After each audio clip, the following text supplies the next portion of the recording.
Okay, Arthur, I have a question for you. Yeah? If you had 1 extra hour today, how would you use it? How would I use it or how should I use it, Becca?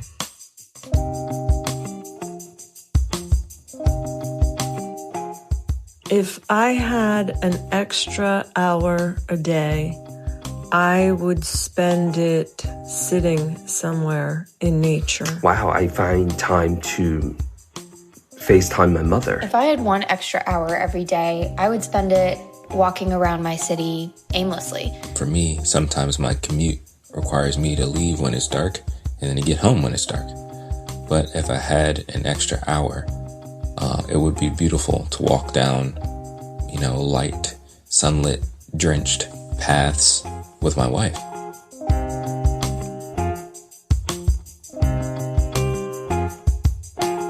This is How to Build a Happy Life. I'm Arthur Brooks, Harvard professor and contributing writer at The Atlantic. And I'm Rebecca Rashid, a producer at The Atlantic. How would you use it first? And then I'll ask you how you should use it. I'd use it to work. Oh, I would work more.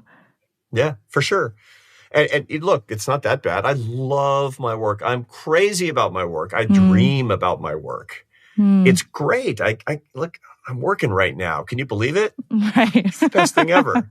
That's true. But it doesn't mean that endless hours of work are going to give me what I need, because it's a well-established fact to any listener of How to Build a Happy Life that I'm kind of a work addict or a success addict or something like that, or whatever the pathology tends to be, thinking back to the episode with Anna Lemke. What should I do with the hour? I should use it in communion to build love in my life. I should use it to pray, to read scripture, to spend time with my wife, because now we live alone, now that we're empty nesters, to talk to one of my kids, to call one of my dear friends on the phone. That's what I should do with it. And, maybe I would actually, come to think of it, when we're done here, I'm going to call a friend instead of going back to work. The how you would use time and should use time is the big struggle, right? I think especially since the start of the pandemic, our relationship with time has changed so drastically.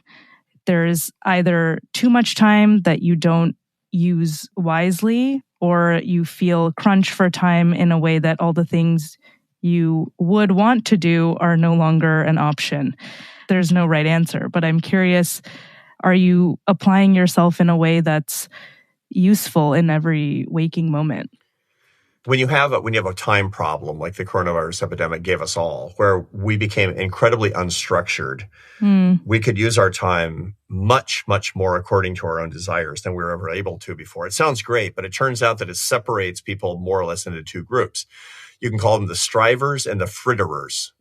And again, you can't necessarily tell them apart in the workplace when there's things that you have to get done and there's an exoskeleton that's called your workday in the office.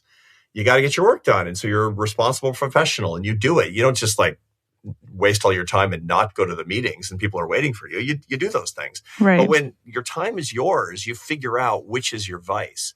Now, the world pats you on the back when you're a striver. Congratulations. It's unbelievable. So it's a problem when, relieved of the exoskeleton of the traditional workplace, your work sprawls across your entire schedule. That's my problem.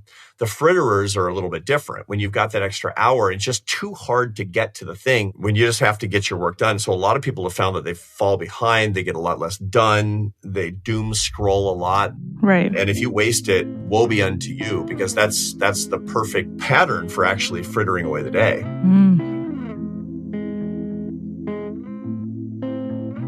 Many of us are stuck in a kind of vicious cycle with time. Our expectation, or hope, is that time is in our control and we'll use it wisely, whatever that means. But it doesn't work that way. The reality is that many of us don't really know how to use our time at all. How can we bridge the gap between how we use our time and how we want to use our time? Let's dig into the research on why people like me overschedule themselves and become too disciplined, while others feel like the days, months, and years are kind of slipping away. everyone should go to therapy. I don't want to. I'm not a millennial. I am. My name is Ashley Whillans, and I'm an assistant professor of business administration at the Harvard Business School, and my research focuses on time, money, and happiness. Ashley Whillans is a colleague of mine at the Harvard Business School and the author of Time Smart, How to Reclaim Your Time and Live a Happier Life. You know, a lot of research is me-search, and we study the things that we struggle with. And as a happiness researcher, I was doing all of this academic research when I started my job 5 years ago on the importance of prioritizing time for happiness, for personal relationships. Meanwhile, my relationship was totally falling apart. Ashley studies one side of the time problem, the one that busy strivers face, those who try to make the most out of every waking moment. And you know who you are. She's a fellow happiness researcher whose work covers time poverty, a term she uses to describe the modern epidemic of people with too much to do and not enough time to do it. Ashley walked us through her concept of time traps, the traps that motivate us to spend almost all of our time on work and productivity. So I want to figure out what explains this and what to do about it.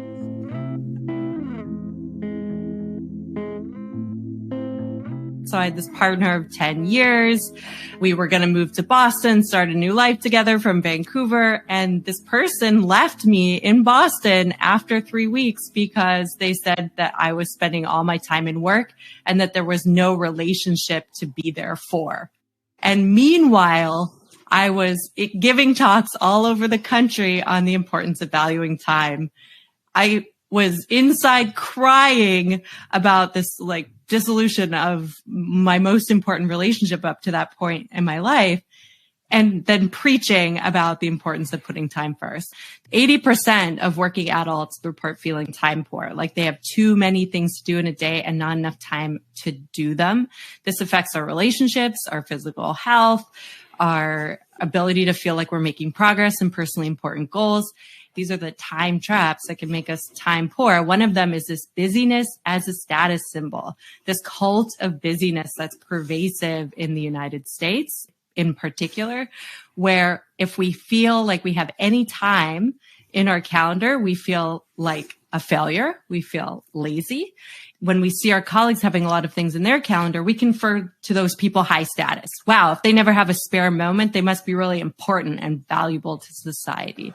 My data suggests that the most time poor among us are, in fact, those who are struggling to make ends meet. I've done research in Kenya, in India, in the US among single parent households. And we do see that individuals in those groups who make less money are more time poor because the system is working against their time affluence. They live further away from their places of employment. They have shift schedules that are constantly changing. They have less reliable access to transportation and childcare. So this is a whole other conversation, a whole line of work where I'm trying to move the policy conversation on not only thinking about reducing financial constraints, but also thinking about reducing time constraints to help those with less thrive as well.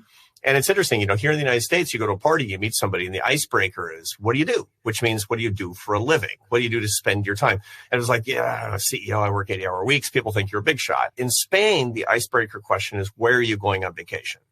It would be kind of odd, almost intrusive, maybe irrelevant to say, how do you make your money?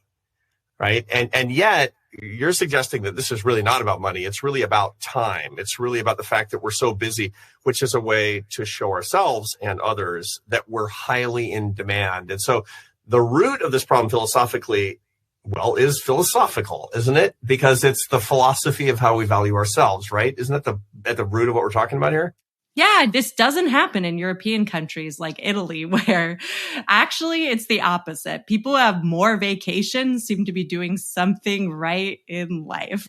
I've talked to so many colleagues about my findings, and they say things like, well, I thought, when my kids moved out and went to college, that I would finally get around to doing those hobbies that I always had wanted to do.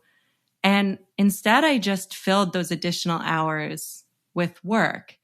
And I don't know why. And then we would have these conversations about how productivity has become our habit, and we don't even know how to enjoy our free time. We've lost this habit. And they asked me, how do I start to pursue a passion so that I don't fill every spare moment I have with work? Because that's all I've been doing. And it is like we have to almost retrain ourselves to have leisure as a habit so that our defaults are not work emails, work meetings, but instead our defaults are family, friends, exercise, active leisure activities. And we really, especially in North American culture, need to be pushing against work as our default mode of operating. For happiness reasons is what you're talking about. For happiness. Yeah, for happiness reasons. Let me get back to this really interesting question of you. So you were thinking about time and then you experienced the bitter fruit of not having enough time for your personal relationships. You know, no doubt it was more complicated than that. But did you make any life changes pursuant to that really terrible experience? Yeah, but I think my life changes don't sound that dramatic. I'm just trying to adjust a little bit around the margins to make sure I have time for things that matter to me outside of productivity. So I don't work on the weekends very much anymore. I have a kid who's 1 year old. I have a husband that I love. I also don't work for the first hour in the morning. I will use that time to invest in myself, read, meditate, go for a walk, exercise. That first hour is mine, not my employer's. And as a function of those two rules, I have to be a lot more careful about what I say yes and no to. But I've tried to almost have a quota strategy. I'm not hard and fast about this, but I will work on one paper at a time where I'm really working on it every day, not 15 papers that I'm sort of working on kind of all the time. So I think the experience of being at the lowest point in my life and trying to put some of these strategies into practice are about small things that I do every day that are non-negotiables for my happiness. You're clearly putting your work within boundaries. And this is the key point that you're making, is that work is within boundaries because you're setting up your budget and you're living within your budget. Treat it like a scarce resource, the way that you would if you were on a fixed income, because you're really on a fixed income all the time. So has it hurt your work, or has it made your work better, made you more efficient? Is there a cost? So one thing that I learned early on, and there's research to substantiate this, is that it is better to compare yourself to yourself as opposed to compare yourself to others. So for me, I think something I did was really heavily guard my attentional resources as well. What am I going to pay attention to in terms of other people's successes? Because in my field, there's no good enough. Nothing you're going to do is going to feel like enough. It's going to be enough. It's going to guarantee success and awards and accolades. In terms of net productivity, yes, I do get less done now. Absolutely. Especially since having a kid. No question. I am not as fast, but I also don't hold myself to those same standards as when I was working all the time. And I think that's really key for my own feeling of satisfaction. My ideal self looks different now. There's research on this too. My ideal self used to look like working all the time, being on a plane every week and publishing as much as humanly possible. That was my ideal self. And my actual time use looked pretty close to that. And then I realized that might be good on one dimension of my life, productivity, and really hurt other dimensions of my life, well-being, social relationships that I know as a happiness researcher that you know matter a lot for happiness. So I changed my ideal. My ideal now looks like publishing a couple of impactful papers on projects I care about that I think are going to matter, not traveling very much, and making sure I have time to spend with my friends and family and investing in myself every day. So I also had to change the aspirational goal. I had to change what my ideal self looked like so that my time use now is matching a different ideal than what my ideal was before.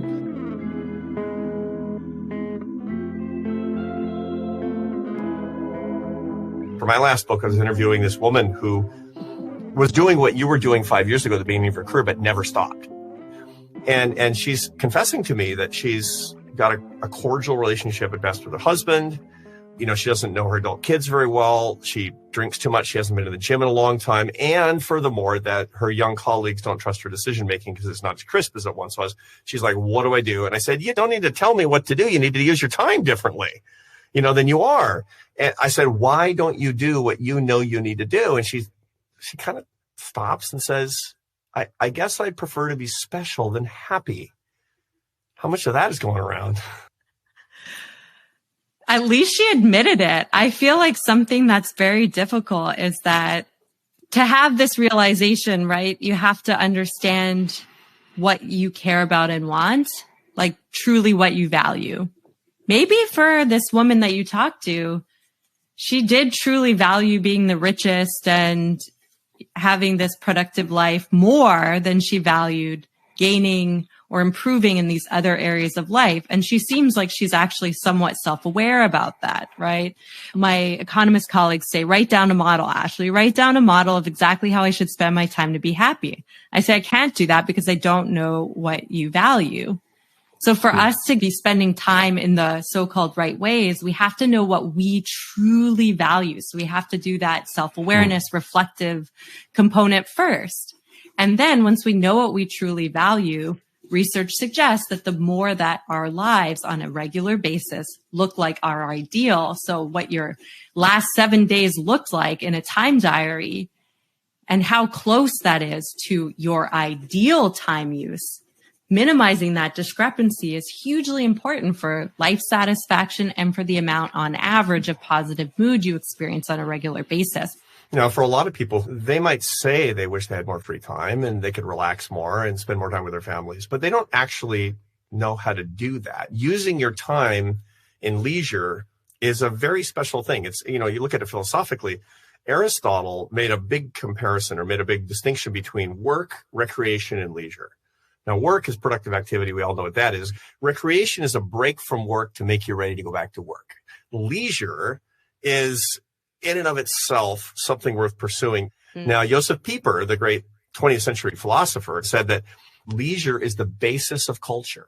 I mean, these are people who elevated leisure, and yet you got to know how to do it. Yeah, absolutely. So I think it's something that we do have to build a habit around. And that's where trying to change 10, 15 minutes, 30 minutes seems a lot more possible and achievable. Going back to behavioral science literature, you want to be thinking about setting a concrete goal. And part of the reason in my research, we often trade money for time. So we'll go after money instead of going after time, is money's concrete. We know the value of $1,000 and we know how to count or track 3 hours, 5 hours, 10 hours and turn that into productivity in our minds. What does it mean to have more free time? That is an abstract concept. What does having more leisure time even mean or look like?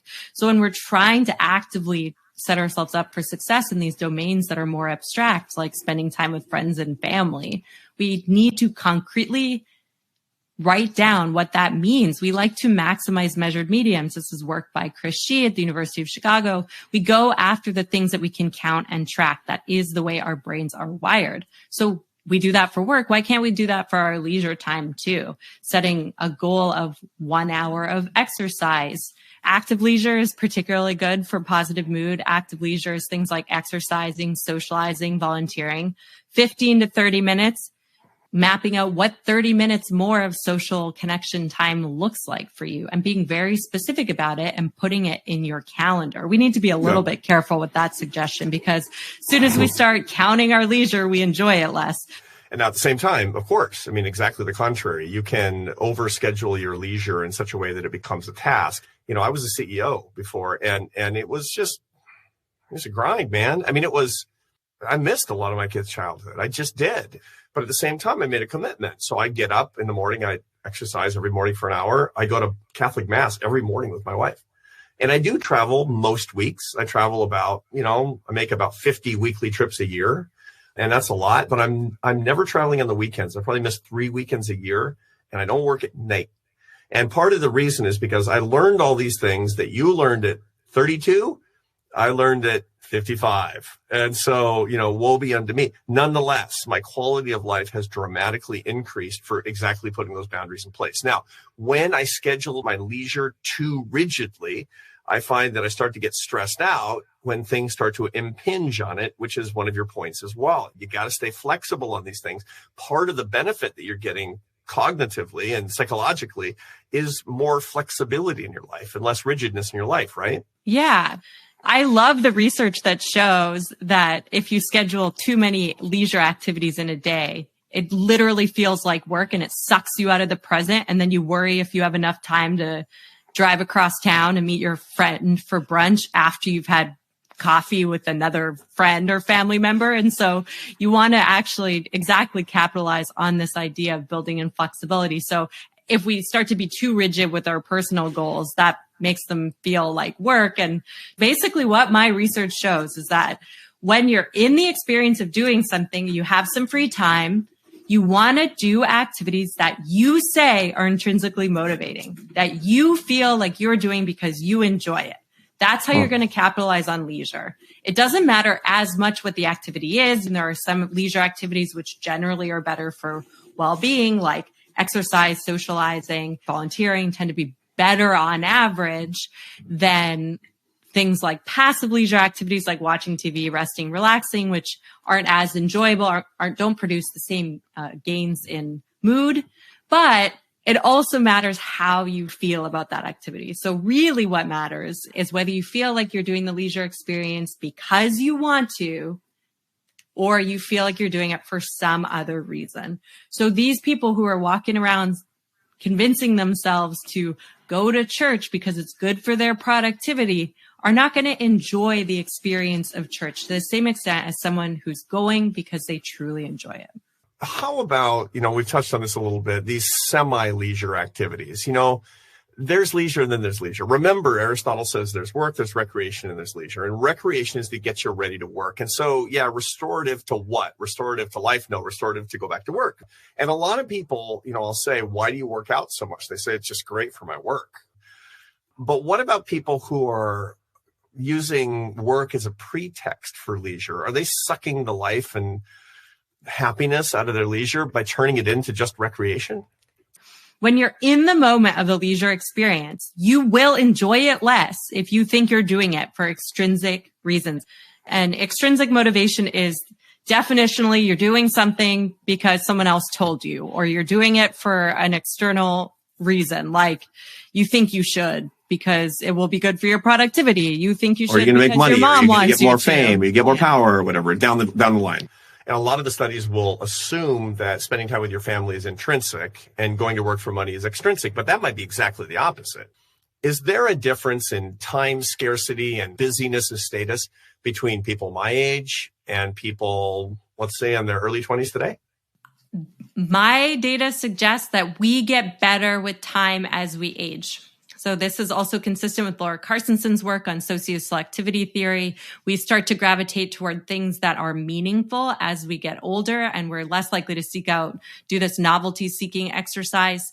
And so in my data, reliably, people who are older tend to be more likely to value time over money and happier as a result. And part of what's driving that isn't simply the realization of what matters to us.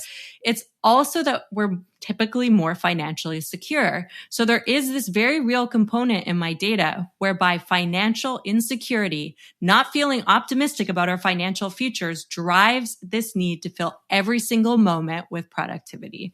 And that is more common among younger people with school debt, trying to move up the career ladder.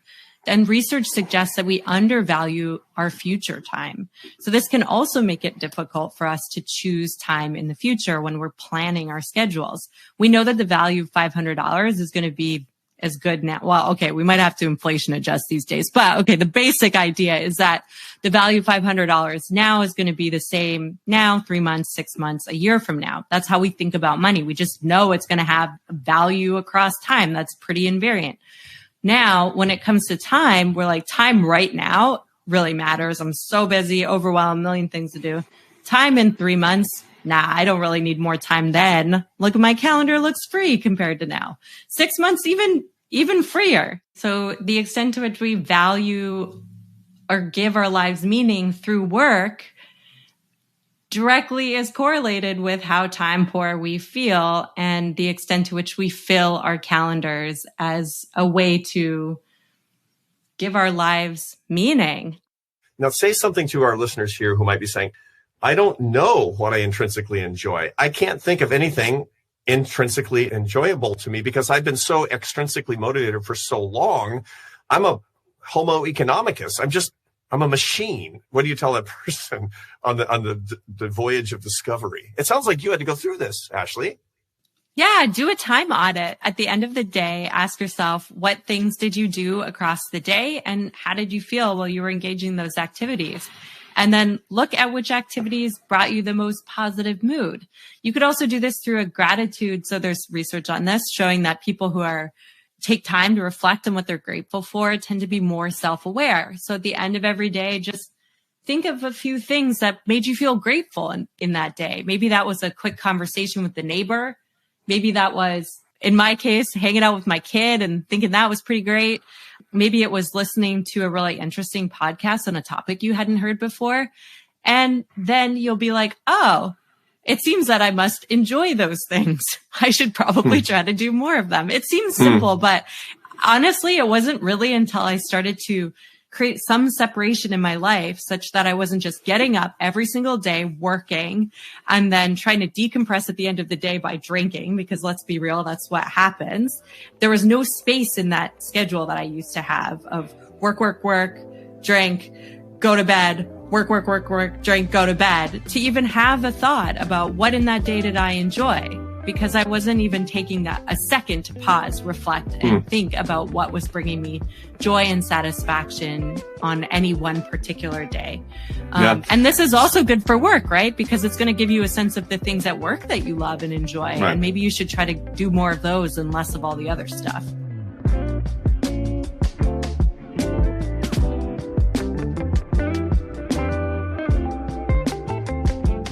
Thank you to our how-to listeners who help make this show what it is.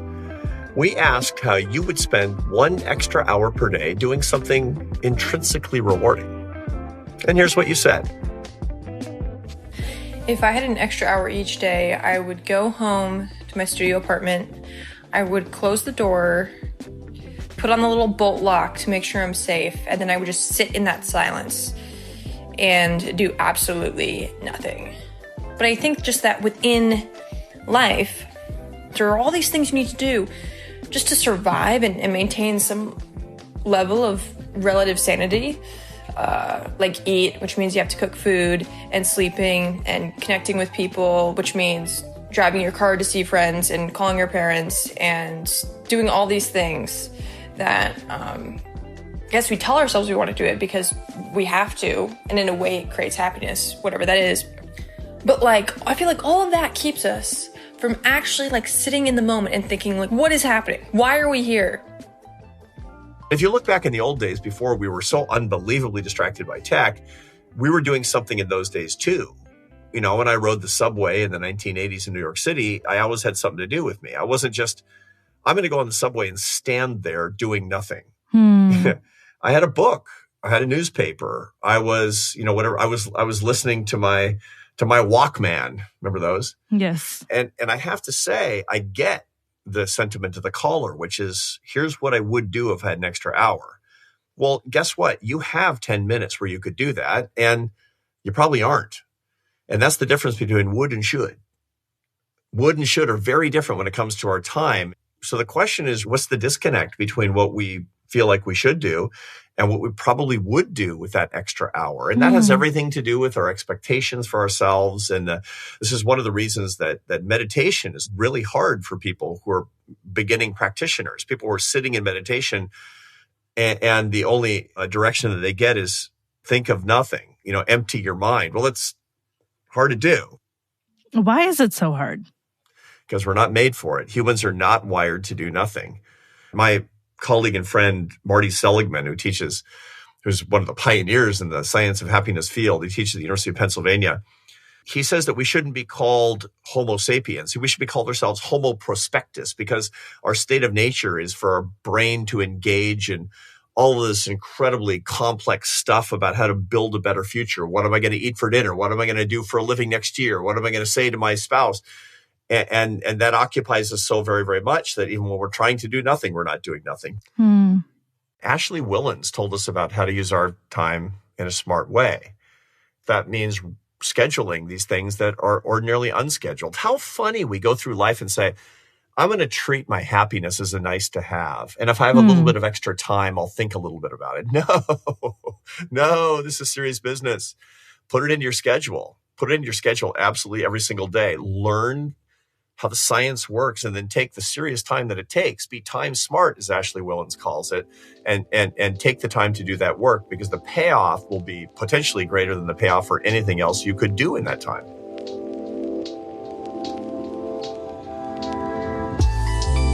That's all for this week's episode of How to Build a Happy Life. This episode was produced by me, Rebecca Rashid, and hosted by Arthur Brooks. Editing by AC Valdez and Claudine Ebeid. Fact check by Anna Alvarado. Our engineer is Matthew Simonson.